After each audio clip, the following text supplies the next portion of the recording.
Wow. All right. How does that end? What a great movie.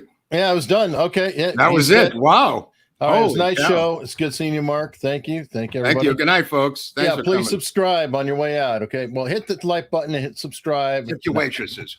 Say hello to Ken Dinelli in the straitjacket on the way out. Yeah, I mean, that was obviously Ferry's last day. So I thought we'd start backwards today, Eric. Yeah, why not? Why not? Oh, my goodness. So, okay, now we've talked about him before. Mm-hmm. This guy is kind of a linchpin character. I don't know if we're doing 1 or 2 shows on him. I have a feeling it might turn into 2. You'll see. Yeah, just to let everybody know. Yeah, well, there's ancillary characters that can't get their own episode because they're too small, but they're attached to him. Remember to subscribe, folks. Can't we do that subliminally like they do on MSNBC? You know, where it says hate Trump, hate Trump, hate Trump. Isn't there like a subliminal version where you don't see the logo up there, but we still get subscribers, Eric? I don't know. Well, you do that right now when you say PayPal. PayPal. Let me tell you something. This PayPal book thing is the greatest thing I ever came up with. I guess so. I write people a note. They like it. I like it. It's educational. It's a write-off. Everybody's happy. But that's right. Subscriptions are more important. That's right. We're almost to 25K, folks. It took us 11 years to get to 25K. Hunley was in high school when we started this project, and now look at him. Yes, that's right. Yeah. We're going to make it. We're going to make it just like, Mary Tyler Moore. We're going to make it. Someday. No matter what happens. I mean, people are going to stumble into hitting the button drunk enough times where we'll get to 25K, I presume. Unless they bail out. All right. We got a $10 in homage for Ferry's eyebrows. It's so funny. Everybody knows about those eyebrows, you know. Gee, I wonder why. Good God. You almoys have to feel sorry for the guy. Well, I don't know about that, but I mean, I'm going to feel sorry when Joe Pesci passes away. Is like because like I said, De Niro's killing every gangster actor in Hollywood, and I heard that Pesci's next. He's making it look like old age or some sort of booster shot problem, but it's De Niro killing every gangster actor in Hollywood. You heard it here first, folks. So when's Pacino? Oh, Pacino's going to linger longer because he's an equal to De Niro. They're going to battle to the death. Okay. But I think Pesci's next, unfortunately, for Joe. Must be climbing the ladder because Pesci's big time. Yeah. He's going to get up there. Wow. Well, you got to watch out for the Bobs. Right.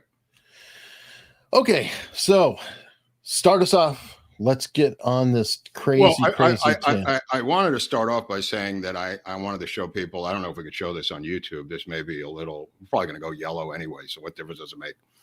There's a rare part of my collection that I bought in an auction many years ago online for an exorbitant amount of money. I'm an idiot, but I had to have this piece of memorabilia, Eric. I don't know if I've ever shown it to you. It's kind of like the camera, you know what I mean? The Oswald Minox. I mean, I have a little piece of the collection, and somehow the son of the coroner down in New Orleans auctioned off an appendage.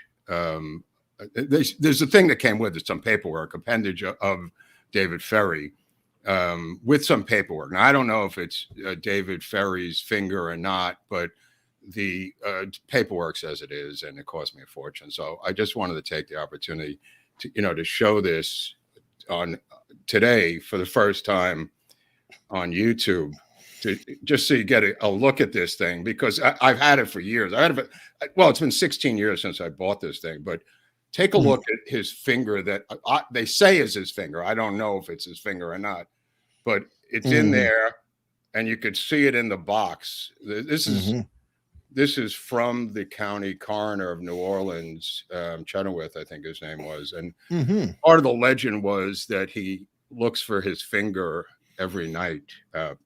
Pesci, I don't know what that matters. And if he ever finds the finger, it will come back to life. I see. And that's what's in the deck.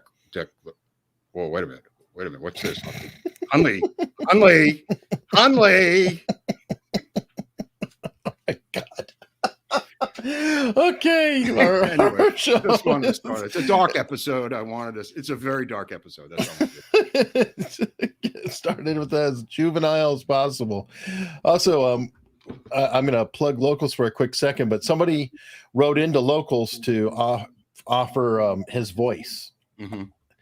And they sent a link to it. I found the voice, cleaned it up. I don't know if that's his voice. That?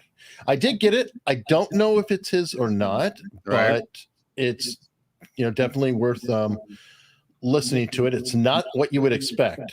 Okay, I'm ready. Oh, come on, Lou. Hey, this is Louis. 3, 4, 5, 6, 7, 8. Testing 1, 2, 3, 4, 5. Wow, that's Let me weird. tell you what you're saying. All right. On the evening of Saturday, August the 5th, 1961, one Alexander Landry Jr.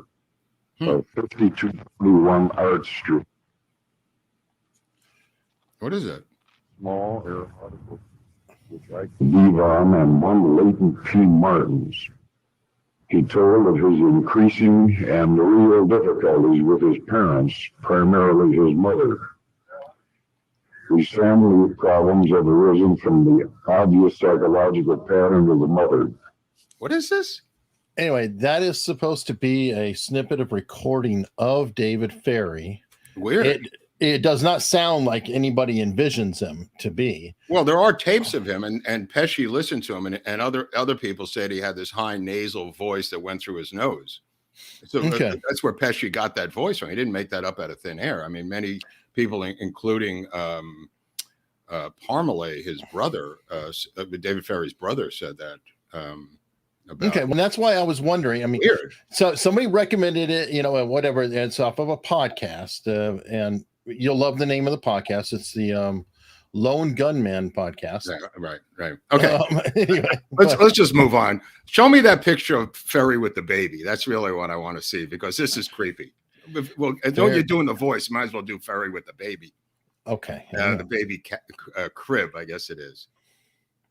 Now, I just want people at home to look at this. And this is the babysitter who comes over at 8 o'clock. You're going to the drive-in. You're going to go to lunch, dinner for a couple hours, the drive-in, and then maybe a drink. And he says, don't worry about it, Mr. and Mrs. Hunley. We're going to take care of little Eric, and everything's going to be fine. You just have a great time. Would you leave your kid with that babysitter? Probably not, but then the baby looks a little bit like, I don't know, like Lindbergh might have. Okay. Well, I was curious, so I tracked down who the baby was, because I wanted to find out what kind of parents would do this. And it took me a while, but I found out that the kid in that crib is somebody named Wolfgang Jones, who's now, I guess, an older man. This is obviously 1962. Wolfgang Jones was the son of a Marcello crime associate in New Orleans. So just in case you're wondering who would leave their kid with David Ferrie, this guy's father was a mobster who was second or third in command to Carlos Marcello down there. Okay, well, then I'm sure that he would feel confident that nothing bad is going to happen. Or else. Probably true. He's probably the safest kid in America. Yeah, it's like we wouldn't even dare.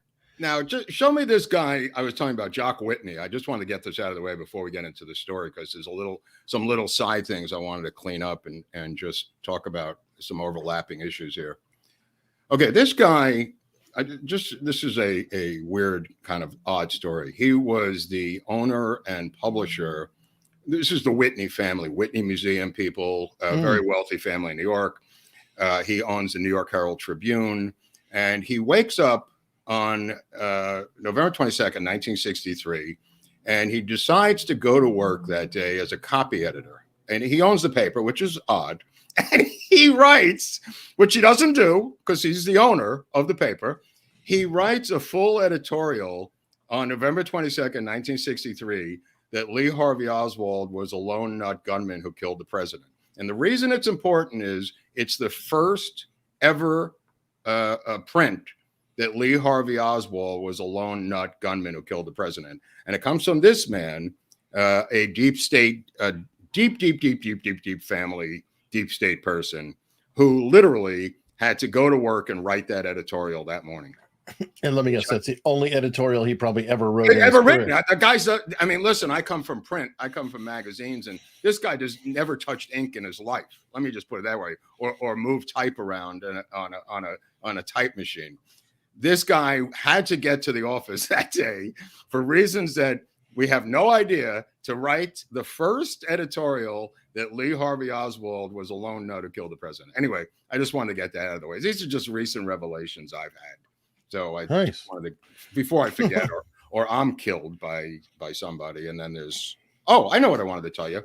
I don't know about that one. Well, we could save that. We don't even need that right now. Let me just get into Ferry because this is going to take long enough. So Ferry's brother, a guy named Parmalee, I don't even know what Parmalee means. It sounds like some sort of a jelly, but his name was Parmalee, and he said that Ferry always wanted to be a doctor. However, Ferry went to all these different schools as a kid, born in 1944. He goes to one school after another that's got names like, Saint this and Saint that, Saint Charles, and he gets kicked out of Cleveland's Benedictine High School in Cleveland. He grows up in Ohio. He's fired from school for several infractions, most of them related to sexual deviance, by the way, which we're going to get into without saying really buzzy kind of words. But he starts to become a teacher there, and he gets fired for taking the boys to a house of prostitution, which is probably not so good. But I just wanted to get this out of the way. He attends St. Ignatius High School. This is in Cleveland, Ohio. Then he goes to John Carroll University. Then he goes to St. Mary's Seminary, where he studies for the priesthood. Then he goes to Baldwin Wallace College. Then he spends 3 years at St. Charles Seminary in Carthagena, Ohio. That's where he develops alopecia and loses all his hair. But I don't care about that. What's important is all of those schools have one thing in common, and that is Jesuits. And if we learn one thing from our series on the CIA, they love Jesuits. And this guy was a Jesuit CIA guy in the making from out of the crib, which is why I wanted to read those schools. And he later tried, like I said, tries to become a priest himself. But he's kicked out in 1944 for emotional instability. He obtains his pilot license, and he begins teaching aeronautics at Cleveland's Benedictine High School, where he gets fired because he takes them to a there he is. Okay, well, this is a couple of years later where he becomes a full-fledged senior pilot for Eastern Airlines, one of the major airlines in the United States, which unfortunately for my dad and his friends went out of business during the 80s. Luckily, my dad didn't work for Eastern and got to keep his pension as a airline employee. But Ferry, not so lucky. He gets fired for two things. A dalliance with young boys, which we'll get into in a little while, double dalliance that he did. And the second thing is, which I didn't realize, was his speech at the Order of Military Wars in New Orleans, where he goes up to the podium. He's the invited speaker, and he starts railing. This is some sort of museum. He starts railing on JFK, and it gets so bad that he has to be. This is interesting. It gets so bad that he has to be removed from the podium because it's so filled with venom and foul language that he loses his mind after. This is after the Bay of Pigs, of course. I guess between 61 and 62, somewhere in that window. But he loses his mind. He's removed from the podium. Eastern Airlines brings this up as the legal reason for firing him, not the dalliance to the gay dalliances that he's doing with underage boys. I guess they didn't want to get into that. Eastern Airlines, you know, I mean, that's what started it. I mean, if it wasn't for that, the other thing wouldn't happen. So who shows up at his hearing? Interestingly enough, a person named Guy Banister shows up at his hearing as a character witness for him. And here is a dapper version, very dapper version of Guy Banister when he was the second in command of the Chicago FBI, and then was kicked out, I believe, for alcohol, ends up in New Orleans running the private investigative agency, Banister and Associates. Now, the reason that's important is he shows up at this hearing to give support for Ferry. So the hearing guys go, what's your angle here? What are you trying to say? So Banister says, well, when he said this, he was referring to President Eisenhower. And the hearing guys go, what? So they look at the date, and it's clearly when Kennedy's president. So they go, this is July 1961, Mr. Banister. And he goes, all right, I tried. Thank you. So it was like the most feeble attempt to get Ferry out of this thing by Guy Banister, who is a mad dog, by the way. This guy ends up on the New Orleans police force as a deputy commissioner, gets kicked off of that. He's had a bunch of different spots. This is not a minor figure in the folklore of JFK research. He is a big, big wheel. And he's a big wheel who's trying to get Ferry to keep that job. And the reason he's trying to get Ferry to keep that job is because Ferry has been flying missions over Cuba for them for almost 2 years. Those missions include running guns. Those missions include picking up stray fighters. Those missions include landing in Cuba with small planes, not Eastern Airlines jets. He's doing this on the side. But the reason that Ferry's important is because of his flying ability. That's why he's part of it. He's talented as hell, isn't he, as a pilot? What's that? He was talented as hell as a pilot. Look, I mean, you can take it any way you want. Nobody becomes a senior airlines pilot for a major commercial airline, so not being the best of the best. That's just a fact. You know, to fly for Eastern Airlines or American or TWA, you're an unbelievable pilot. I mean, they try to get guys from the military, but sometimes they find they're a little bit too Top Gun-ish, if that makes any sense. But I grew up in the airlines, so a lot of this stuff is just chatter that we hear as a family. You know, I grew up at Kennedy Airport. Apparently with Ed Burns' mother, who worked there near my dad at a newsstand, oddly enough. But anyway, the sidebar story for another time.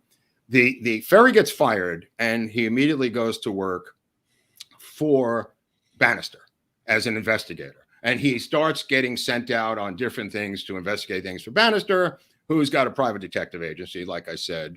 And he works with a guy named Jack Martin. Jack Martin is the other guy. Jack Martin is portrayed by Jack Lemmon, by the way, in the movie JFK. He looks great here. This is when he came back from the dead to get his finger. I think that was actually Jack Martin's finger that I had at the beginning of the show. I mean, look at this. This guy's a walking corpse. He's played by Jack Lemmon. But Garrison knew him for years because he was a legit private eye. And I guess, look, not every private eye looks like Robert Conrad, you know what I mean, in Wild Wild West or something. But who was it? I guess it's actually a Treasury agent, but Magnum PI, let's say. Not everybody looks like Shatner, like our guy. Yeah. Not everybody looks that good. I mean, this is New Orleans. This is, you know, the best of the best down there is Jack Martin. So Jack Martin works with David Ferrie, and David Ferrie works for Banister. Now, David Ferrie also works as an investigator for a lawyer named Gill. And that, I don't know if we ever found a picture of him, W. Ray Gill, who was a big attorney in New Orleans and was Carlos Marcello's attorney. This was like an F. Lee Bailey of mobsters, Gill. So Ferry, actually, he ends up at Carlos Marcello's trial years later. But the period we're in now, is Marcello himself. Oh, this is Marcello. Yeah. Okay. So Marcello's attorney is Gil. So Gil hires Ferry to be an investigator, and Ferry is also hired by the CIA to keep these planes running and these flights going to Cuba.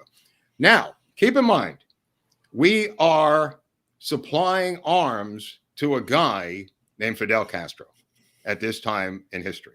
He has not declared yet that he's a commie. This is early on in 59, 50, 60, in that era, before he declares. So we, and Jack Ruby's involved in this gun running down there, as is Trafficante, as is Marcello, as are a lot of people. And it's kind of like a reminder of me, which I'll get to in a second, different situations in American political history where we've done this. So, off the grid. So we're helping Castro defeat Batista.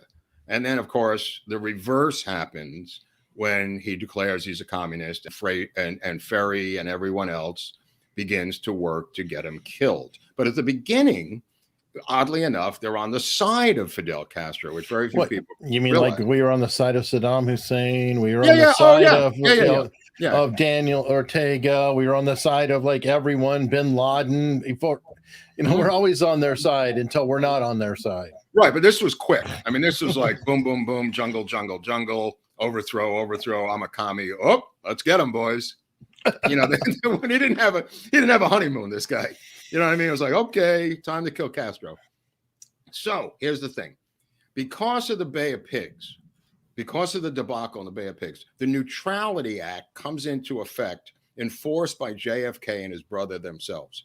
They want no more gun running to Cuba. Now, this is kind of like what happened with the Contras. It's funny you mention that. It's kind of like what happened with Iran, because these underground forces begin to ship arms to the anti-Castro groups to overthrow him. And there's an interesting development, which I'll get to in a little while, but JFK and his brother have made it publicly known and privately known to the intel groups, no more of this attempts to kill Castro. No more of these attempts to overthrow Castro. The Bay of Pigs was it. It was a big freaking debacle. I got egg on my face. I'm not doing this again. And that message was sent out clearly to everyone, because I think it was June 31st and July 31st in that year in 63, the FBI raids the camps down there in Lacombe on the other side of Lake Pontchartrain, and they pull everybody in. They've got all kinds of weapons. Ferry's down there. They release everybody. After they're arrested, because it's not about that.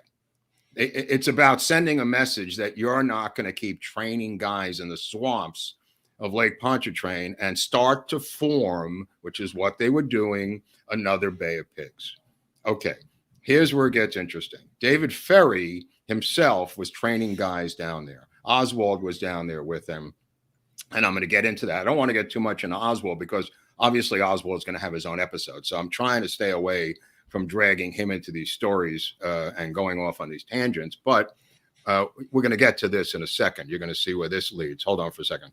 The story I'm trying to explain is the fact that the training begins again secretly with Ferry, who films it, by the way. He films it. Now, it's being funded, according to my sources, by H.L. Hunt and many others. A lot of people are throwing money into this thing. One of them is Mary Sherman, the doctor who gets butchered later on in the story. Mary Sherman is also a very, very conservative woman who is helping fund right-wing anti-communist causes in New Orleans. Keep that in mind, folks, because a lot of people don't realize Mary Sherman was a political operative. I know she was working around with lasers and oscilloscopes and all kinds of stuff to try to come up with a cancer thing. But she was also donating money, as was Oxner, the doctor, and other people. So Ferry is down there training them, and he makes a film. And that film was shown to the House Assassinations Committee in 1978. And Robert Tannenbaum, who was the deputy chief counsel, who used to be a chief prosecutor in New York City, a top award-winning cop, a lieutenant, later captain, I believe, in New York City Police, Intel, and later a prosecutor in New York, who was on the House Assassinations Committee in 1978, who was forced out by Blakely because Blakely got scared of the CIA and folded up the House Assassinations Committee and said the mob did it, in one of the most spineless maneuvers in the history of American politics. But that's his problem. Tannenbaum was a righteous dude, a very famous New York City cop and a very famous prosecutor in Manhattan. And he came on board initially to the House Assassinations Committee in 1978, and people freaked out because he was the real deal. He was the New York City version of Jim Garrison. Wasn't a flake. He was a truth seeker, and they had to get him out of there. But before they got him out of there, what he witnessed was, and he said this publicly in interviews, that he witnessed the film that Ferry shot of the training camps at Lake Pontchartrain on the other side of the lake, on Lacombe, which I guess people know, New Orleans know what I'm talking about. I'm not down there now, but I've been there in an altered state, but it's hard to remember now. But the point of the matter is that Ferry films this thing. Now, who's in the film? Well, it's kind of interesting who's in the film. Oswald's in the film, and a bunch of Cubans are in the film, and people are shooting in the film. But there's another guy in the film, the guy who's running this thing from above. And that guy's name was Maurice Bishop. And Maurice Bishop is the alias to a man named David Atlee Phillips. And he's in the film, according to Tannenbaum, which is absolutely great because it puts David Atlee Phillips into the crosshairs of the assassination for really the first time, training these anti-Castro Cubans down there in Lacombe. And it's fascinating that Tannenbaum was emphatic about it. Emphatic. Wow. This thing. Okay, I got to back up. I know this is people don't know this shit. At this time, Oswald was working for U.S. Customs out of the Customs House in New Orleans because of the Neutrality Act. He was infiltrating people like David Ferrie. He was not friends with David Ferrie. The reason he was brought in by U.S. Customs and worked out of the Customs House was because Ferry was trying to buy a C-47 transport plane for $30,000 and ship arms to Cuba. This was in violation of the Neutrality Act handled by Customs. So Oswald, in this particular short assignment of his career, which apparently crammed in 1 million assignments in the brief time that he was there, at one point he gets arrested by a New Orleans patrolman with Ferry by Lake Pontchartrain. He's brought in and released, and Ferry is not released as quickly as Oswald. And I think that they knew that Oswald was an investigator, and that's eventually how he gets set up. I think everybody eventually knew after an assignment that this was Oswald who worked for the government. I don't think it was a secret to the people who were on the other side. And I think that's why he becomes a frame. And that is Phillips on the left, and that's Dulles on the right. Yep. Yeah. Wow, that's a great photo. I've never seen that. It's a great photo. David Atlee Phillips, a total alcoholic, kicked out of 2 prep schools. His brother, of course, a screenwriter who wrote Thunder Road with Robert Mitchum. He was the Western Hemisphere chief, by the way, not just station chief of Mexico City. He was the chief of the Western Hemisphere based out of Mexico City, just so you know how large David Atlee Phillips was. There's a great a great sketch of this guy, Maurice Bishop, which I'll show you at some point, of a guy who kept meeting with him. And it looks like, that he posed for the sketch. That Phillips posed for the sketch. Who is Maurice Bishop, by the way? So he's down there, Oswald is down there, and Ferry is down there. Now, Ferry is coming up with all kinds of harebrained schemes. Oswald's working for Customs, but Ferry is coming up with schemes like building a miniature submarine, Eric, in the back of it. No, this went on for a long time. Everybody knows about this. The researchers know. He was building a mini sub. First of all, he was a mad genius, a total genius, right? Like Lex Luthor. He loses all his hair, not unlike Lex Luthor, I think. He has alopecia, so he's completely bald. He makes that crazy wig, but he doesn't have eyebrows to go with it. So he paints the eyebrows on because he doesn't have fur eyebrows. Yeah. There's variations. Show a few. There's all these variations of the wig, but the eyebrows, yeah, that's obviously somebody's wife. Look at this one. This one's great. Oh, he put some work into that. That looks like human hair. Yeah, maybe it was early in the. Oh boy. Oh, that's a tough one. I think that's when he was arrested. He's got the look of it like he's a comic book character. Well, he was a brilliant guy, and people revered him. Let me tell you what he did, because he gets into the Civil Air Patrol very early on. The Civil Air Patrol, obviously founded by D.H. Byrd, LBJ's best friend, who buys the Texas School Book Depository a year before the assassination, just by coincidence. So he owns that. But D.H. Byrd starts the Civil Air Patrol. The Civil Air Patrol is there's a New Orleans chapter, and the commander of that chapter is a guy named David Ferrie.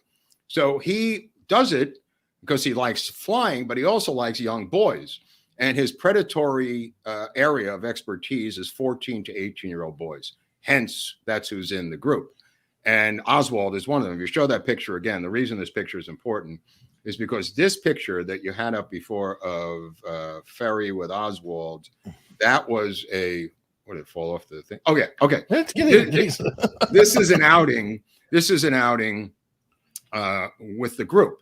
Right. So there's a lot of young guys there, and Ferry on the left in the helmet. That's Lee Harvey Oswald. This is 1955, and he's 15 years of age in the white T-shirt. The reason this is important is every single witness, every person involved in this thing, from Clay Shaw to David Ferrie to the New York Times to the Warren Commission to your mother, has denied that Ferry ever knew Oswald.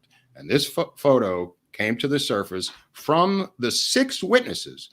The 6 witnesses testified in 1978 before the House Assassinations Committee under oath, who were New Orleans residents who were in the Civil Air Patrol, that Oswald was a member, right? So they gave him a photo, and what did they do with the photo? They buried it for 16 freaking years. Remember to subscribe.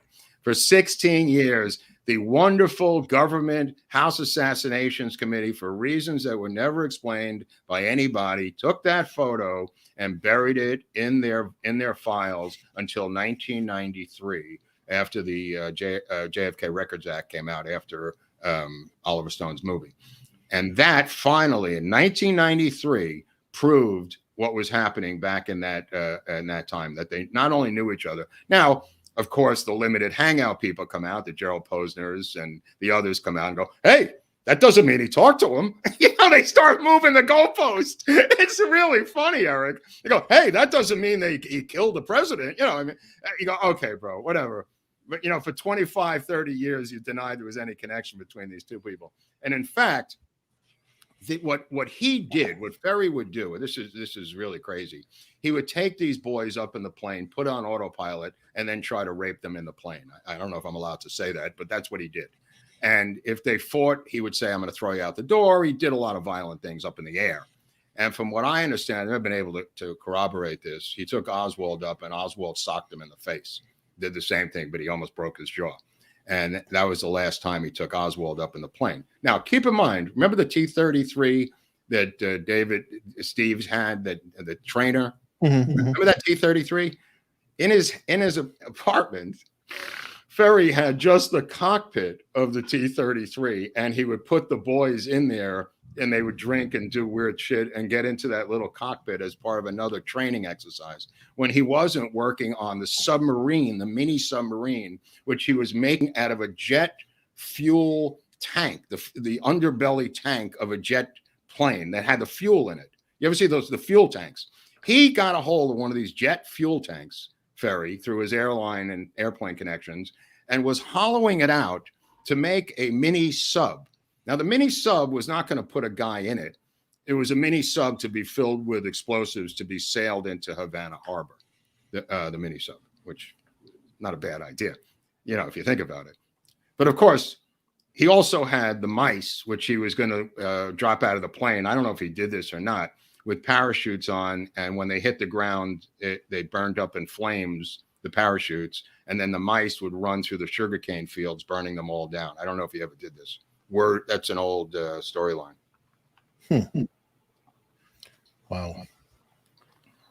Anyway, so Oswald was working all kinds of different assignments, some of them for Banister, some of them for the Customs House. I mean, like has been mentioned before on this series, people are crossing each other's paths down there in this Morocco, Mexico City, Casablanca period of time. Now, the fact that intelligence groups are working with the mafia is not bizarre. They didn't do it in New York because there was such a clean line between the 5 crime families and New York City police. Very rarely happened. And once in a blue moon, it would happen in Boston, maybe with Whitey Bulger and the FBI. But this overlap down here is because of the Cold War and the proximity to Cuba. And everybody's going back and forth in this situation, investigating others, spying on others, writing reports, sending in different things. And this is where Oswald comes into play, which we'll get into when we get into Oswald. But getting back to Ferry does... Okay. Oh, I'm sorry. There's a picture we had of Carlos Marcello. Was not Marcello. I just checked. It was okay. That was Frank Costello. Okay, Frank Costello, Marcello. You say Peter Lemongello. The reality of it is Marcello had associates. There was a guy named Dutz Murret, who was an ex-punch-drunk boxer who worked for him running numbers. And Dutz Murret worked out of a nightclub down there. Dutz Murret was the uncle of Lee Harvey Oswald. And he had the kid, even at the age of 13 or 14, running errands. Oswald would run errands for Dutz Murret. Dutz Murret was a minor runner for Marcello. So, you know, people have tried to make this connection to the mafia down there. And there is a connection. But again, can the mob change the parade route? Can the mob alter the autopsy? Can the mob do all this stuff? No. Were they involved with running guns to Cuba? Yes. Were they involved in nefarious things related to Cuba? Absolutely. And Marcello was part of that. Now, when you get back to Ferry, people believe that Ferry's part of the plot was to help the shooters to escape out of Dallas. And where does he go? The night of the assassination, Friday, November 22nd. And that would make sense. You know what I mean? If he was going to fly somebody, planners, shooters, to South America, Ferry would be the guy. You know what I mean, Eric? I mean, this would be the guy they would choose, who's quasi-CIA, quasi-working for Marcello, quasi-working for Banister, an extreme right-wing Minuteman who wants to, nuke Cuba. There's guys that are in the gray area. And Ferry operated in the gray area his entire life. So you say to yourself, well, is this Marcello here on trial? This is Marcello, yeah. Right. He looked like the other guy. I don't know about that, but I don't think he wore that kind of hat. Now, keep in mind, let's just go back. Marcello was deported by Robert Kennedy. He was dropped in the jungle with Italian-made expensive alligator shoes in the jungles of Guatemala. He was not an American citizen. And Gil was working on that to get him American citizenship, by the way.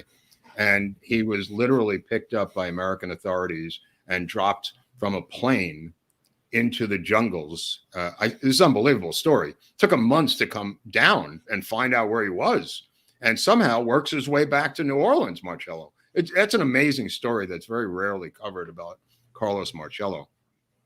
This is not a young guy, and yet somehow in alligator shoes and an incredibly expensive Italian suit, he navigates the jungle of Honduras or Guatemala. I think it was Guatemala. You have to There's a reason he became a leader. Yeah. And he gets out and, well, look, the boss is back. How's it going, boss? Well, they believe that Ferry was involved in the plane back. They believe Ferry was part of the plane ride. And it's always good to have a pilot, Eric, because, I mean, Ferry flew Clay Shaw to Toronto and back, and he was flying Clay Shaw around in the plane. It's good to have a pilot. Oh yeah, well, who was that pilot Johnny Depp played? I mean, what was it? Air America, I think Mel Gibson. Oh, Con Air. Con Air. I don't remember, but there were a couple pilots who flew for the Narcos or. Oh yeah, it's always good to have a pilot. And these pilots always end up getting shot down or caught in American history, by the way. There's a whole list of not to mention Gary Powers, but there's a bunch of other pilots that have been shot down over South America and Central America who are CIA, who have been caught and embarrassed. But let's go to the night of the assassination. We may jump around here a little bit. I'll go back to this Mary Sherman thing because I know we have a lot of female fans out there who just keep hawking me about Mary Sherman and Dorothy Kilgallen and other ladies of the assassination. Here's Mary Sherman. Okay, so Mary Sherman is the real deal. She's a top scientist. She's an orthopedic surgeon. She comes from a wealthy family. She went to school in France. But again, she's involved in this operation of funding money and funneling things, and may or may not be working on a cancer-killing injection of Castro. I'm not really sure. She's working on some oscilloscope laser beam thing, and she's working out of Tulane, where Robert Heath is. She's also working for Alton Oxner, who is another shadowy character who was the doctor to the dictators of South America. When they flew in, that's why we had Oxner. That's why the intelligence used Oxner to take care of dictators when they had a medical problem. They would all come to him. Don't Cry for Me, Argentina, and his wife, they would fly in, Perot, and some of the others. Perot, is that his name? Like Ross? No, not Ross. But who was the dictator of Argentina with his wife? Oh, Perón? Perón. I said Perón. I'm sorry, Perón. I take that back. It was Perón. But anyway, they would go to Alton Oxner when they had medical issues. So Mary Sherman knew Ferry. Ferry was doing he kept some of these mice in his apartment. He didn't really have a laboratory. I mean, that's an exaggeration. He look, it was a rental apartment on the second floor. I don't know what kind of a mad lab he could have, but he did have the cockpit and he had the mini sub in the yard. So look, having a lab, who knows? I mean, the landlord lived downstairs, by the way. This is a 2-story place. And anyway, so to get back to Mary Sherman, she was a totally legit person, totally famous in her own right as a surgeon. And she lived in a very upscale neighborhood. And there was a guy who used to come and visit her. And this guy, who was a really sketchy guy, I got to find this guy's name.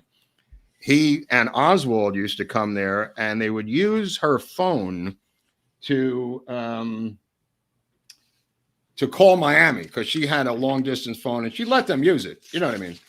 She was Juan Valdez. Juan Valdez was a gay orchid grower who was friends, an associate. None of these people are friends, but Juan Valdez was another young gay New Orleans guy, went to Beauregard High School. He wasn't from Cuba, but that guy came to her apartment a lot with Oswald to use the phone to call Miami.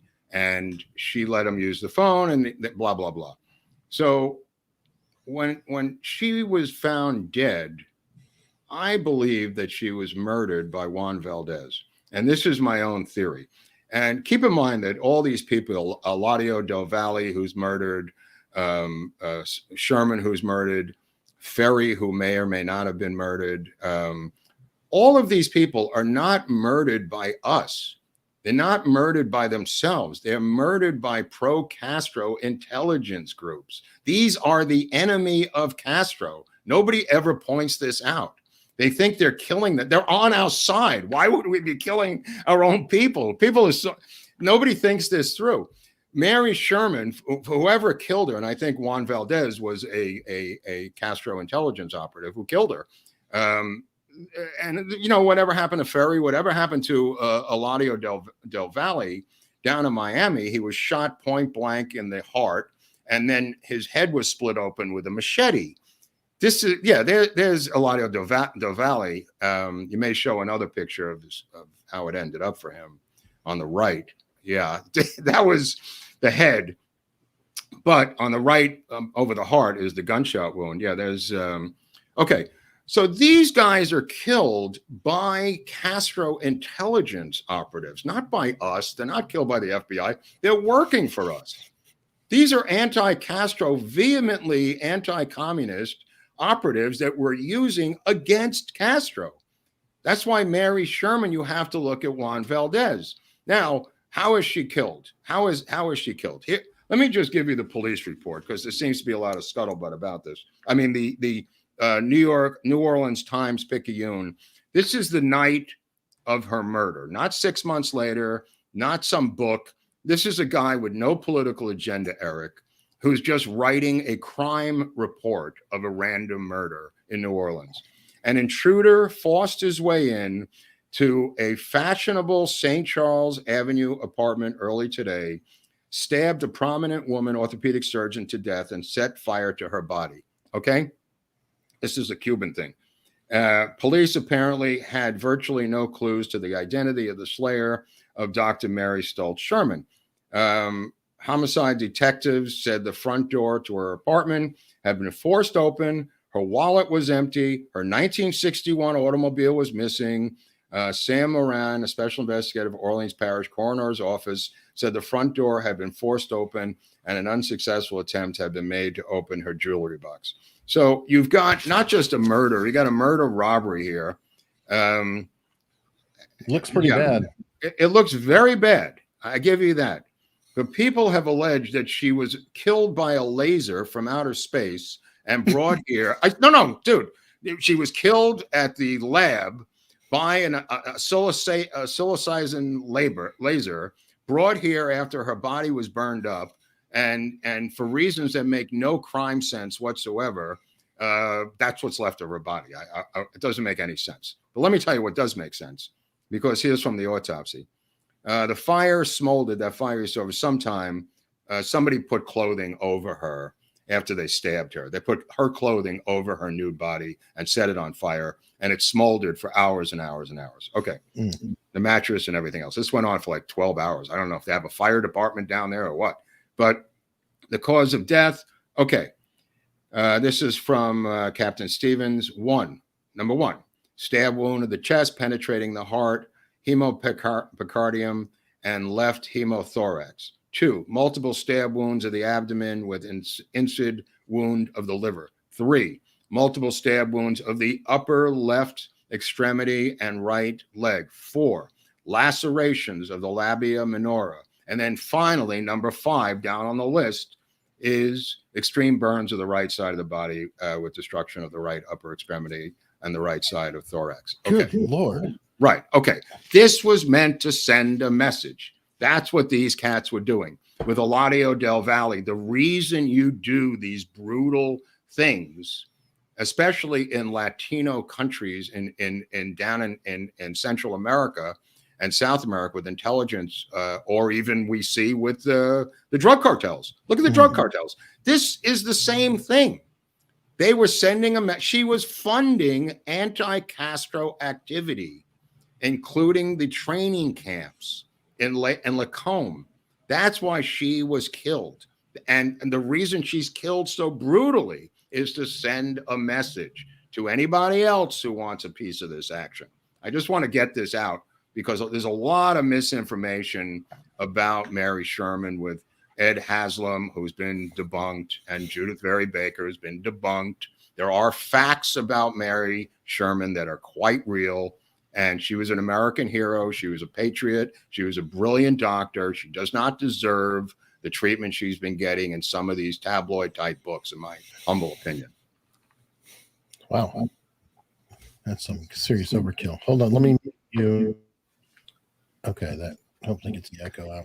What? Okay. All right. Now let's get on with the library card because we got a lot to cover here. When Oswald is arrested, the TV news says, right or wrong, on his person is a library card of David Ferrie. David Ferrie goes batshit crazy. He runs to, he's contacted by Gil, the attorney for Marcello, and told this, by the way. He runs to Oswald's apartment, starts screaming at his landlady. Why do we know this? Because the landlady told the FBI. He showed up screaming about the library card. He then runs around the neighborhood, goes to the library, starts asking everyone, did Oswald have my library card? He just goes batshit crazy instead of just saying, what? Okay, so this is obviously a big deal to David Ferrie. The library card never surfaced. It never surfaced. So I don't know whether he had the library card or not. It's not reported as part of Oswald's property, David Ferrie's library card. But that's okay. They just could have taken it out, like they did with the camera, Eric. It doesn't mean they didn't have it on him. They just didn't want David Ferrie's library card in the Dallas police evidence. So I don't believe that for a second. I'm just saying it wasn't reported that he had David Ferrie's a library card, but it was reported that he had David Ferrie's library card on Dallas News the night of the assassination. So that's where Gil gets it from. Okay, so yeah, let's get back to what happens the night of the 22nd, because David Ferrie, with a couple of young boys, drives as you've seen in the movie, in a thunderstorm to Houston, where he goes to the Winter Garden ice rink. And at the Winter Garden ice rink, he talks to a guy named Chuck Rowland, who owns it. And he says he talks to Chuck Rowland. The boys go ice skating. Ferry never goes ice skating. He stands by the payphone calling with a rack of change and receiving calls for hours. Like, he sets up an office right in this place. Now, what's the date? It's November 22nd, 1963, that night. He tells Garrison's investigators that they went duck hunting, but they don't have guns. That whole comic scene, which, by the way, was not in Garrison's office. It was with two of his assistant DAs. That was never with Jim Garrison, by the way. But the transcript's the same. The transcript's the same. They have a transcript of it. So he says he's gone duck hunting. They don't bring guns. The boys went ice skating. Why is he going to talk to Rowland? Well, he's thinking, Ferry, that he's going to open an ice skating rink in New Orleans. So he goes in the middle of the night. They stay at a hotel. He wakes up. He buys a jacket at Sears Roebuck. He's very busy guy. And he goes to talk to Rowland about an ice skating rink, right? The problem is Rowland says he never spoke to him in his life. He just kept saying, I'm David Ferrie. I'm David Ferrie. Not unlike a guy like General Walker on Braniff Airlines running up and down saying, I am General Walker. I am General Walker. Or Clay Shaw up in San Francisco at a convention that nobody shows up, where he's the speaker because the president's been killed. These are putting yourself in a public spot for an alibi. That's why he's yelling, I'm David Ferrie. I mean, it's ridiculous. So anyway, so Rowland says, look, I got an ice skating rink. The boys are having fun. And the boys are skating. And Ferry says he's an expert skater. But it turns out that Rowland, I think, was an Olympic class skater or something. And he knew he was full of shit, Ferry. He didn't know anything about skating. He said he was going to come back and do some more skating, Ferry. You know what I mean? But he didn't do any. He didn't even get ice skates on. So, that's out the window. Good Lord. Comes back to New Orleans. And this is when Jack Martin is drinking with the Ed Asner character that you see at the beginning of JFK. And he's hit over the head by a .357 Magnum by Guy Banister, who's played by Ed Asner. Guy Banister, total alcoholic, hits him over the head, Jack Martin, that night in his office, saying, you've been going through my files. And Jack Martin knows where all the bodies are buried of the anti-Castro Cubans, the gun running, the fact that Oswald is in Minsk. He's in Minsk. And they're signing his name to buy Army Jeeps to ship down to the camps and into Cuba. There's Jack Martin. So Jack Martin is hospitalized. His head is broken open by Banister. His skull is cracked open by Banister, and they've been friends a long time. And he's had enough. Jack Martin has had enough. He goes to the FBI, he goes to Garrison, and he tells the story I just told. That's where all the stuff about David Ferrie comes from, Jack Martin. And these guys had worked together for years, in different areas of intelligence. And Jack Martin, because Banister had attacked him so brutally over Ferrie and over what he had seen, that I don't know if he was trying to kill him or not, but Jack Martin decided to blow the whistle on all these guys. Now, a lot of people discredited Jack Martin as being an alcoholic, but Garrison said he knew him for years and years and years and was always a great source of information to the Garrison's district attorney's office. He could have been an alcoholic and a good source. Yeah. Oh, no. I think that's what Garrison said. I keep. Oh, I think you just dropped out there a little bit. Hold on. I muted myself. Oh, you muted yourself. Okay. All right. Hopefully that takes us out. Dang it. Are you good? I keep hearing myself echoing. No, you sound all right to me. I don't know. You sound pretty good. But anyway, so the situation is that Garrison calls for the arrest of David Ferrie, and he's brought in for questioning. And then we get to the situation where Ferry starts to panic. He's surrounded by news people. He's turned over to the FBI. The FBI clears him with just complete whitewash. They know who he is. They don't really look into what he's doing. You know what I mean? But they say he's cleared, so he shouldn't be bothered. But he knows that trouble's coming. And that's when he calls up Osser, one of the DAs, assistant DAs, and said, you got to get me out of here. You got to bring me in, which they bring him into a hotel, and they do protect him somewhat. But the reality of it is that tape that you showed at the beginning of Ferry being carted out on that gurney was the fact that he died, according to the coroner, of a cerebral hemorrhage. The cerebral hemorrhage, yeah, he doesn't look too good there, but at least he's got his wig on. I mean, that's pretty. And his eyebrows. And his eyebrows. A lot, like I said, that's what Dorothy Kilgallen did also, the same thing. A lot of people who do that, get dressed up and they know they're going to be on TV or something. But anyway, so the coroner ruled that this was a natural cause of death, that he had a cerebral hemorrhage or cerebral situation. Okay. But Garrison says, why would he write a suicide note? I mean, you can't really get around that. Look, you have health issues. He was 48 or 46. I mean, how bad could you be? He worked out a lot. He trained with the boys. He was always in the swamps running with guns and stuff like that. He took this Preludin, which I think was a type of thyroid medication. It was an early forerunner to the stuff they have today for levothyroxine. In other words, Preludin was a forerunner, and I'll ask Dr. Drew about this, but I believe I'm correct, to level and balance your thyroid. So if you take a lot of it, it could be very speedy. Fashion models in New York in the 60s and 70s used to take Synthroid, and they used to take levothyroxine to get that speedy appetite suppressant from it. Okay. So he's already hyper, but he may have been abusing it. Who knows? I mean, cats were abusing speed back then. That was the main thing they abused, by the way, was speed. Amphetamines was all, from Kerouac to everybody. That was the one drug of choice that everybody used back then, because it wasn't like a smorgasbord like we have today, Eric. There were limited choices back then. You had to take what was offered to you, benzos and things like that, weren't that available. But that being said, he leaves 2 suicide notes. Like, one is not enough. In case one is stolen, I guess. I don't really know. 2 different suicide notes. And you see a little bit of that in the film. You see a little bit of that when Garrison shows up at his house and goes through his closet. You see his wardrobe. Some of he was part of an extreme Jesuit, almost Vatican I type Catholic thing that Mel Gibson used to be part of, an extreme Catholic offshoot. It might have been more extreme than Mel Gibson's offshoot.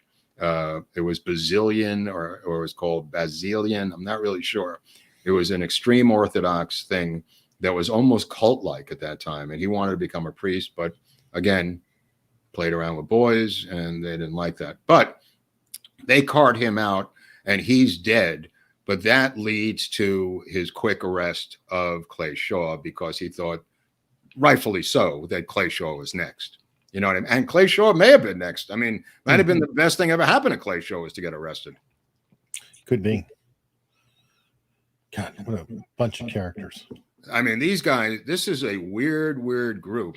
I mean, they happen to be gay and predatory and, really macho and whatever. But I mean, the fact of the matter is, this is a creepy, dysfunctional, weird gang of intel freaks. As Robert Barnes says, you get guys from the Klan out of prison. You get Nazis out of prison. You assign them a cause, and all of a sudden they're on fire. You know what I mean? These are psychos. Like over here, you see Clay Shaw standing up on the right, supposedly Ferry in the trench coat, the gray trench coat, second from the left. There was always a rumor that the guy in the bottom was Oswald, but that's not even close.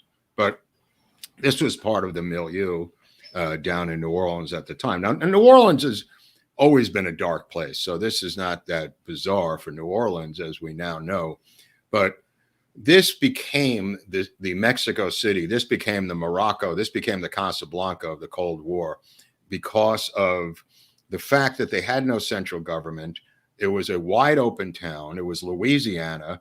It was, close to Cuba. There's a lot of reasons that New Orleans had this stuff. And the Murret family, which we're going to do a separate episode just on the Murrets who raised Oswald, is, his aunt and uncle, as I said, Dutz Murret with Marcello. We're going to do an episode just on the Murrets, which you'll see, like I built a case in the CIA and family, how the Murrets fit into this milieu. Not that they were operating there so much. I mean, Marilyn ends up in the Soviet Union.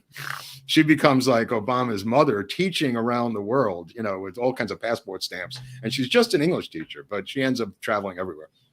But we'll get into that separately and in the Murrets when we get into Oswald, because eventually these are all these roads are eventually going to lead to Lee Harvey Oswald. And the reason I'm picking off these characters first is so when we get to Oswald, you don't say, who's that?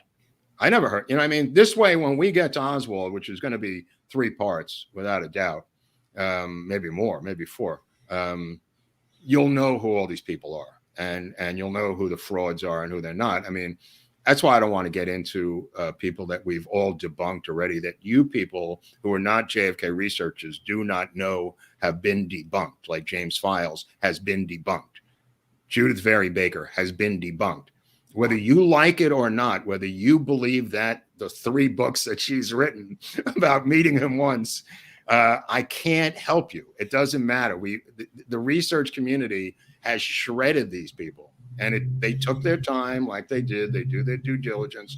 So, this is from 2000, 2002. I don't have the time in this series to go back and debunk them. That's not what this series is about. This is about what we have found, Eric and I, putting forth to you as the viewer, not what somebody debunked years ago. I know you'd like us to debunk the ones or not debunk them or support them. We don't have time for that. I'm trying to get out the information that I've accumulated in 50 years.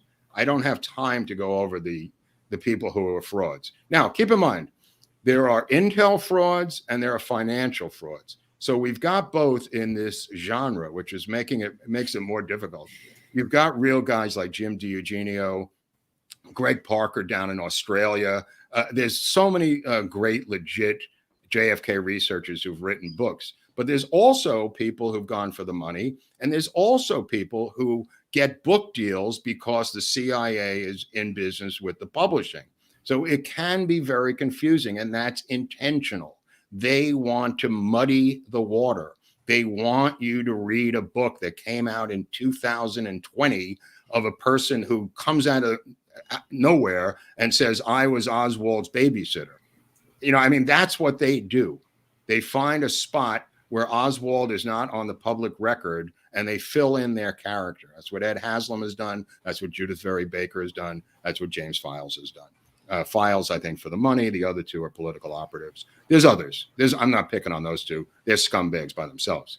So the reality of it is we don't have time for that. We have so much real information to give you that we don't have time to do that function. If you want to read these great books, Eric and I have listed them. If you want to join locals, I've put up some of the rarest manuscripts in the JFK lore. If you join locals, you're welcome. These are out of print JFK books by the original gangsters, going back to Penn Jones and others that are all out of print. I guess you'd have to join locals, which is great, because scripts are up there, books, a lot of them are in PDF form, obviously, so you can download them. But these are out of print, folks. These are out of print. Texas in the Morning, a Texas Legend. Right. Oh, yeah. We saw Estes stuff is worth gold. Texas in the Morning, of course. There's a whole list of them, Eric. I don't know if you came up with it today, I think. No, I've had it because people keep emailing me saying, where do I find the book? And I'm like, so I did come up with it. Eventually, I'm going to put up the Oswald. And by the way, funny these people mention it. There is movement on the audio play. Macmillan is now talking to us about the audio play of Oswald. So there is movement. I heard that the other day, by the way. So I'm not going to put those up yet because we may need them for some sort of exclusive deal for the audio play. The table reading of the Oswald scripts, which are 10 hours.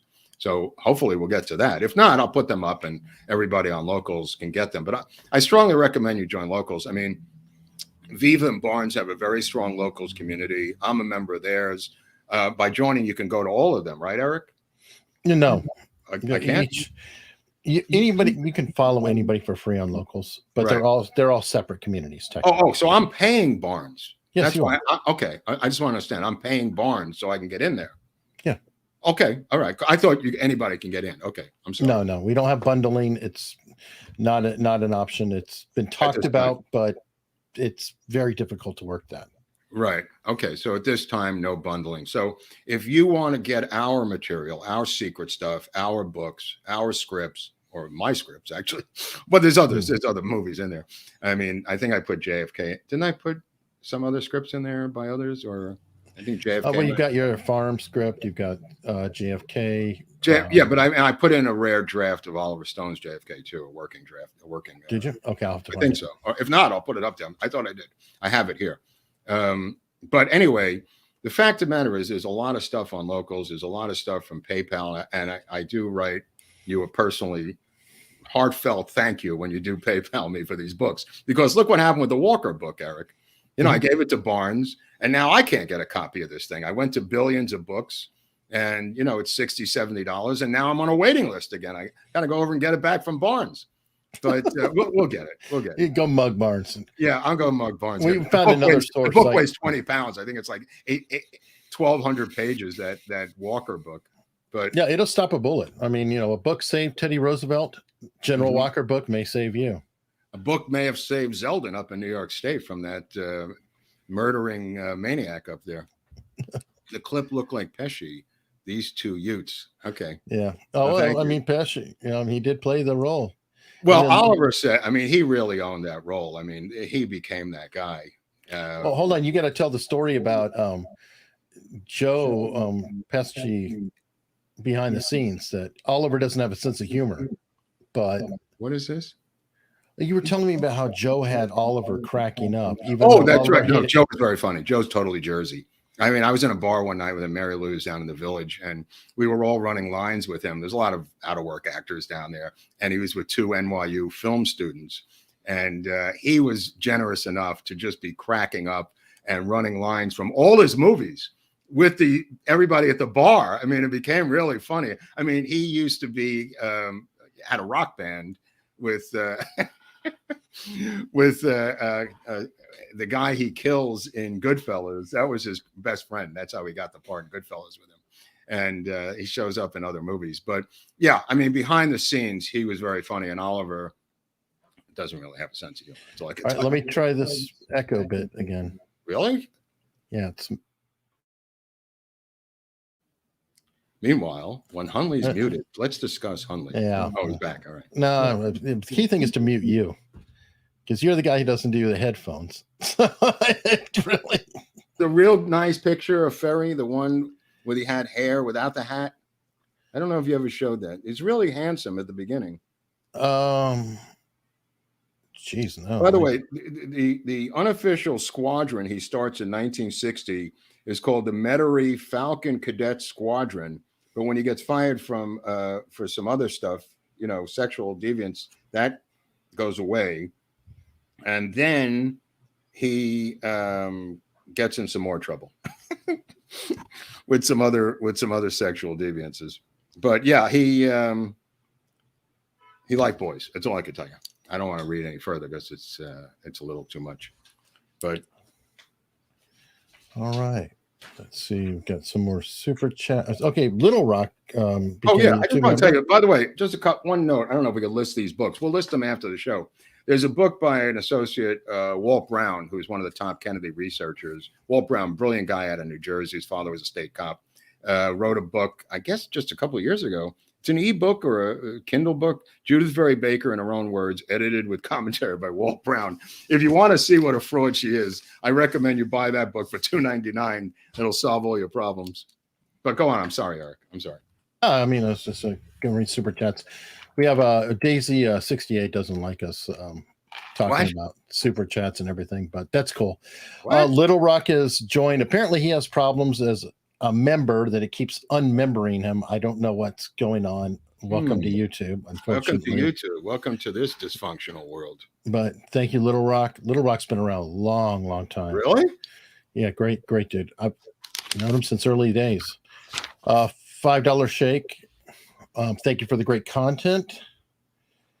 And the Pasha is back. Pasha's back. So much on that Moyle. It makes me sad.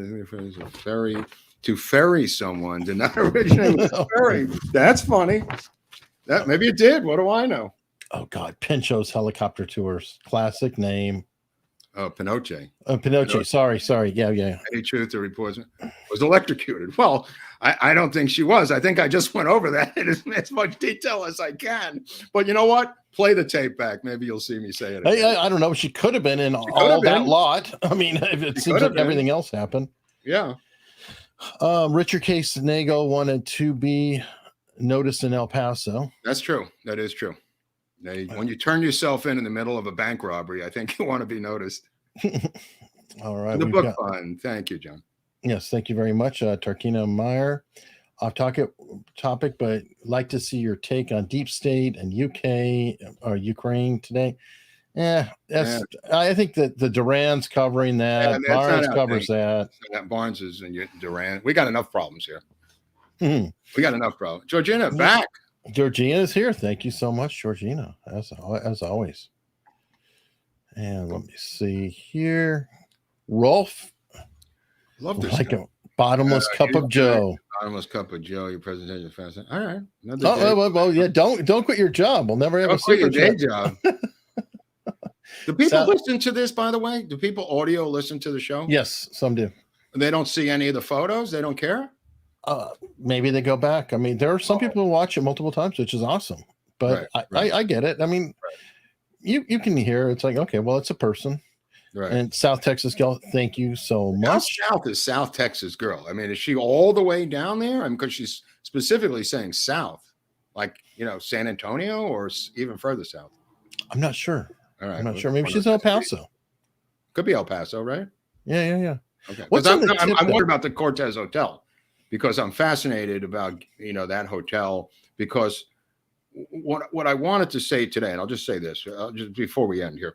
On June 5th, 1963, in the Cortez Hotel in El Paso, Texas, LBJ and John Connally browbeat JFK unmercifully, verbally, not physically, to convince him, and he fought tooth and nail because he didn't feel the need to have to come back to Dallas in the fall. They would not stop browbeating him until he finally said, all right, go fuck yourselves. I'll come back in the fall. That is the beginning of the plot. These two guys, in my humble opinion, convincing him in that hotel room at the Cortez Hotel in El Paso, Texas. Now, I recently found out that wasn't the full day. JFK, came from another event. The other event was in a place called Colorado Springs, Colorado, Eric. And you know what's in Colorado Springs, Colorado, don't you? U.S. Air Force Academy. Oh, yes. And the U.S. Air Force Academy had a graduation that same day. And JFK gave the commencement address. And sitting right next to JFK was a man. That man built that academy. That man built the Air Force. And that man that day was named General Curtis Bombs Away LeMay. The same day. Keep that in mind. It's the same day. Wow. Yeah. Coming soon. Thank you from the Audio House. And thank you from Barnes. Look at Barnes in the house. Look at this guy. Common favorite skill set of deep sea pilot. Barry Seal. Yeah, I was thinking of Barry Seal, but there's others, right? And by the way, folks, I've gotten a lot of Offenhouse. I can't remember, but there's been multiple movies made about drug running pilots and smugglers. I can't remember all of them. There's an Air America with Mel Gibson. Johnny Depp was in the movie Blow. Okay. Yeah, Blow. I'm sorry. But I did know he was in one, but what are you going to do? Right. So I apologize, and I apologize for the wrong mobster. Joseph Kennedy, the oldest Kennedy brother, was probably the first one in a plane doing strange things with an entire plane load of explosives to fly and drop on the Nazis from England in World War II. And he was supposed to pull the ripcord and jump out, and the entire thing blew up, killing the eldest Kennedy, Joseph Kennedy. Nice. So, which could be in America's Untold Story. Not many people know that.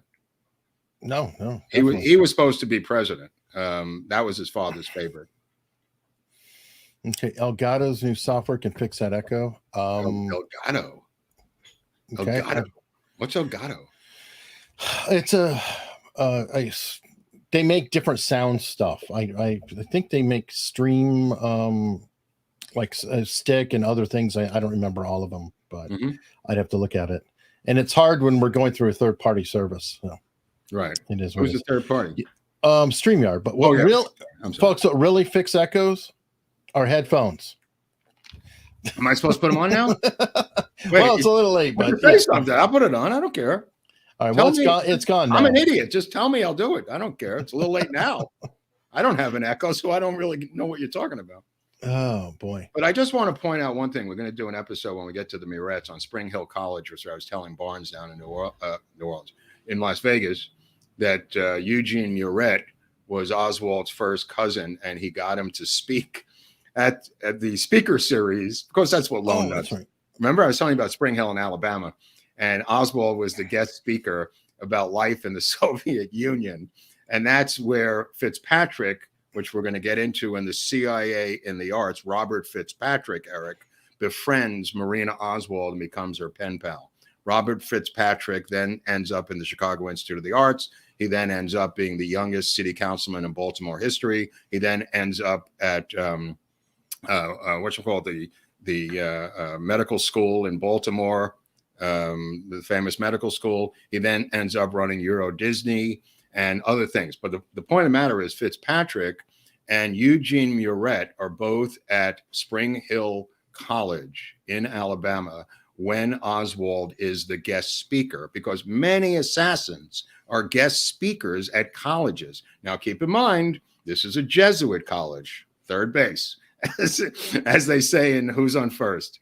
This is a Jesuit college. Eugene Murret ends up, and I told this to Barnes in Las Vegas the other night, which was just on my mind, that Eugene Murret runs up becoming the governor and supreme legal commander of Bosnia after the war, instilling our legal system into Bosnia. This is how far this goes into the 90s, Eric. This is how far this goes. And as I said to Barnes, there was a guy who spoke after Oswald a week later, because you have to have a speaker every week. That speaker a week later was Clay Shaw. He gave a wonderful speech about the trademark. Now, before Oswald spoke, the week before, they had a musical act. So they didn't have a speaker every week. And the musical act, of course, as many of you know, was Joan Baez. Good Lord. Yeah. Well, on that note, what do we have Friday? Dude, I'm not even finished with this. I don't know. Asking about Friday. I don't even know what I'm having for dinner tonight. Friday, Jesus Christ. We'll figure it out. I don't know. But I think we got enough Ferry here, right? We're good? Oh, yeah. We're good on Ferry. We're good?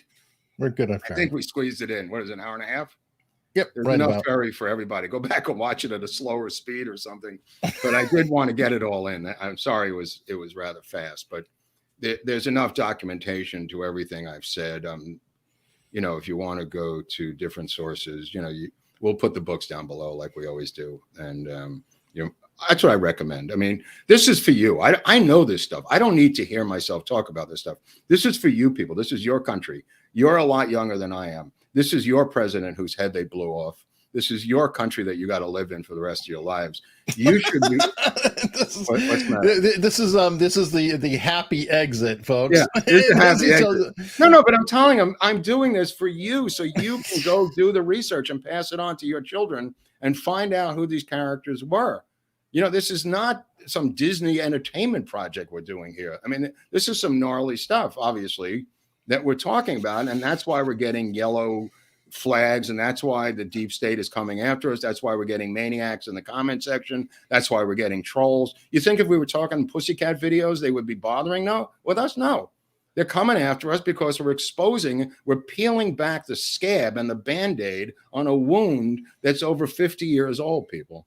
And if you like what we're doing, help us out here, because Eric and I are doing this on a shoestring. We don't have any helpers. I'm doing everything myself. He's doing everything himself. I never even met this guy. It's ironic. Subscribe, PayPal. You got Venmo. You've got locals. What else? What other methods do we have here? Well, we always got the merch. Always have merch. The merch was the best idea you ever came up with, Hunley. By the way, at least 2 Patsy dogs have sold in the past week. Mm-hmm. So Oswald is doing. Can we have puppets of the assassination, like Ferry puppets, Clay Shaw puppets? You know what hit me this morning and I never did? It was weird. I never thought of this. You know how I did the mass murder cards? I never did the JFK cards, and I was asked to do it years and years ago, of having all these characters in baseball card format. And I don't know what happened. I had a couple of offers from legitimate companies to put together the cards with their little bio on the back. Wonder if we could ever get that done. I have no idea. Oh, thanks for helping me. Thank you. I'm sorry. I was busy looking at the chat. I like hearing that. I'm going to see you next Tuesday from the chat. We got some fun people in there. So really? What's going on? I don't see the chat, by the way. Hunley, no, he gets to watch it later and he's like, holy shit, Hunley, what are you doing? I would be distracted to do that. I'm just trying to remember what the hell I'm telling you people. But what is this? This one guy, Pinochet, keeps coming back. No, I appreciate that so much. With time being the enemy who is carrying the torch, JFK's with time being the enemy. Oliver, Jim DiEugenio, Greg. Right, but they're not young. I think he's got a good point. I don't know about young, but this is why we're doing the series. This is why we're doing it. For new generations, absolutely. Yeah, Oliver's not going to live more than, another couple of years. The guy can't do any more. Jim DiEugenio is a lot younger, and there's some other guys who are coming up in the ranks, but it's a lot of work. It's hundreds and hundreds of books, and half of them are fraudulent. But you got to read the fraudulent ones to know that they're fraudulent, unfortunately. True. Little Rock and did an annual. Oh, okay. Thank you very much. Wow. Thank you, Little Rock. I will not miss another live show. Thank you. Thank you very much. Yeah, we're not in Texas. We're in California and Virginia. Oh, I'll be going to Texas August 15th. Maybe we can do a meet and greet down there. I don't know. It's kind of scary. It's Texas. It's Dallas. Meet and greet. It sounds really scary, bro. Meet and greet in Dealey Plaza. Yeah, that sounds scary. I don't know the exact hours of my time being there, so I can't really plan it, but I'll be in Texas. Apparently everyone's in Texas. Barnes, Viva, everybody's. So I have to go to Texas now. Yeah, you'll get there right when they leave. That's okay. I got other people to hang out with. I got other friends. I know some other Texans. It'll be fun. But I saw Barnes in Vegas. I don't to see him again. Oh, well, there you go. Yeah. All right. So do the Kennedy family. Do the Kennedy family dudes. I think we did Sirhan and we're getting there. We can do 2 a week at the most, and it takes a lot of time. It takes me 3 days to get up to speed on these guys. It really does. It takes me 3 days to do this. The other things, you're taking fire. Yeah, no, yeah. I know. Believe me, I know it. I remember this years ago when I worked with Oliver. The same thing happened. There were people following me. My phone was tapped. Yeah, I just haven't been in this loop for a long time, so it's kind of like, so way behind me time-wise. I may miss live show if in trial. Okay, it must be a lawyer. Oh yeah. Little Rock is what? Little Rock's a lawyer. Yeah. Oh, I didn't know. I think he found me through Viva. Fry. What was Viva asking us yesterday about Idiocracy? I didn't understand what was so controversial. The budget. No, he just looked up he watched the movie, he was enjoying it, he looked up the budget and saw that it made no money, and he was like, well, there has to be a reason for that. That's crazy. It's a good movie. Oh, okay. That's it. Nothing exciting. Well, I try to explain it, but there's a lot of people who follow him, I guess, who are confused. Oh, yes, there are a lot of people following him. No, I didn't understand. I was trying to explain the business to him personally. I don't even know if he read it. But I was trying to explain what happens to a movie like that, and people are just like, "What are you talking about? Who are you?" Welcome to. Yeah, it was like a buzzsaw. I went, "Whoa! I don't need to be involved. I got things to do." Well, you're talking about pretty sizable Twitter now. So. Right. I didn't know what I was getting into here. People debating me about cinematography awards and stuff. And you're like, I can't even read my notifications anymore. I can't read my email, let alone start debating people about idiocracy on Twitter. I mean, he ran away, Viva. He went to hide. He's not dumb. That's what hey, Hunley, this is a good idea. Bobblehead dolls of us or the characters in JFK? The characters. I have one already. I already have one. My brother bought me one as a Dodger bobblehead of myself. So okay. Well, I have my own, but maybe the guy's talking about the JFK characters. That would be really. Barnes wants a Grobert bobblehead. I have one. I'll show it to you, Barnes. I have one. My brother made it for me when I for my birthday. It's in my Dodger uniform, so it's a different thing. But I think that the JFK bobbleheads of all the characters, wow, that's something. PayPal too. Thank you, John. Oh, thank you. Let me tell you something. This is the most efficient method to get these books. And I'm never going to billions and billions of books ever again. By the way, Mark, a dog just sold. Thank you very much. Oh, wow. Up on the dog board. I like that. That's right. Wow, that's right. I've started to just forward every dog sale to Mark because he hates the dog. I don't know what it is. It's like, I'm going to start calling you Deep State Dog because it's like, you want to assassinate the poor Patsy. People that I know are demanding the Grobert. They want that bear, and it's some sort of Grobert tribute or bear or something. They don't like the dog. I personally don't care either way, the bear or the dog. I like the baseball hats. I think I'm just old school. I like the t-shirts. Everything else, I did get the pullover. And then there's the bucket hat. I didn't get the bucket hat. I've got a hoodie, which I like. Well, they keep running out. Of bucket hats or hoodies? Yeah, it goes in and out. And I got to buy. Listen, if I order today of the hats and t-shirts, will I get them before I go to Texas? It'll be close. You probably pay extra on the shipping. You probably will get it. Really? I'm a moil. I don't like to pay extra on the shipping, but if I have to, I will. You got to fight your tribal nature. I know, really. But I have friends down there. I just want to give people swag. You know what I mean? Yeah, order it now or drop ship it. Right. Maybe it'll arrive down there. Shipped out of China, or I don't know. I think it's shipping in the States. Supply chain problems. Like, I don't want to get caught up in a vortex where I don't get. It's print to order. Oh, it's print to order. Okay. So that's why it takes a little bit longer. Mm-hmm. Okay, that's pretty good. I'm going to order some crap then. And okay, so I prefer American serial killers, Chris Banks. Thank you very much. Chris Banks Eric looks like Jack the Ripper in the bucket hat. That's funny. I know, but I don't know what does Jack the Ripper look like? Is there a picture of Jack the Ripper? No, I don't think so. He looked like the guy from Pepperidge Farm who sold bread in that in New Hampshire. Something like that. Looked like a guy who can't fit it over headphones. What was that frozen fish cakes they used to make up in New Hampshire? I don't know. I don't know. But we're going to debate. If we have Freeform Friday, we're going to go toe-to-toe. Entenmann's Cakes out of Long Island, at a base show Long Island at the same period of time as Barnes's Chattanooga-based Little Debbie's. This is going to be a battle to the death. We're going to go over the history of Little Debbie out of Chattanooga, Tennessee, and Barnes knows this, what's his name? Odie Meyer down there versus Mrs. Entenmann out of Long Island. These two companies went to war, Eric. I don't know if you know this. I don't know this. They invented the snack cake, the tiny little self-wrapped snack cake that you used to get in your lunch box. And there was a food war. They had the creamed oatmeal cookie where Barnes came from in Chattanooga. And I'm sure he had a few as a kid. And what did Moon Pie have to say about that?